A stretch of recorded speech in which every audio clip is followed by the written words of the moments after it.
Hello అండి. నేను ఒక మెచ్యూర్ ఫంక్షన్‌కి అటెండ్ అవ్వాలి. అండ్ నేనైతే చీర కట్టేసుకొని తర్వాత ఫేస్‌కి మాయిశ్చరైజర్ అప్లై చేసుకున్నాను. తర్వాత ఇంకా సన్ స్క్రీన్ రాసుకుంటున్నాను. పర్సనల్‌గా నా ఫేస్ మీద ఎటువంటి మేకప్ ప్రొడక్ట్స్ యూజ్ చేయట్లేదండి. ఎందుకంటే పడట్లేదు. సో రీసెంట్‌గానే నేను కాంపాక్ట్ ఫౌండేషన్ ఇవి ఆర్గానిక్‌వే తీసుకున్నాను. అది కూడా నాకు ఫేస్‌కి ప్యాచులుగా పడిపోతుంది. పడట్లేదనమాట. సో ఎందుకు రిస్క్ అని చెప్పి just moisturiser and sunscreen రాసుకున్నాను. అండ్ తర్వాత ఇంకా పౌడర్ కూడా అప్లై చేసేసుకున్నాను. ఆ తర్వాత లైట్‌గా లిప్‌స్టిక్ పెట్టుకుంటున్నాను.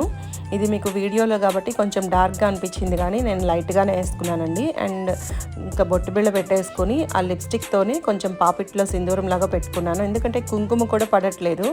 సో ఇంకా చెవులకైతే ఇవి ఇయర్ రింగ్స్ వచ్చేసి గుట్ట పూసల టైప్‌లో బుట్టలు వచ్చాయండి. చాలా బాగున్నాయి. ఇంకా నెక్ చైన్ విషయానికి వస్తే ఇది మా లాస్యాదండి. సో ఫైనల్ అవుట్‌పుట్ అయితే ఈ విధంగా వచ్చింది. ఇటువంటి ఇంట్రెస్టింగ్ వీడియోస్ కోసం ఛానల్‌ని సబ్స్క్రైబ్ చేసుకోండి. Bye bye.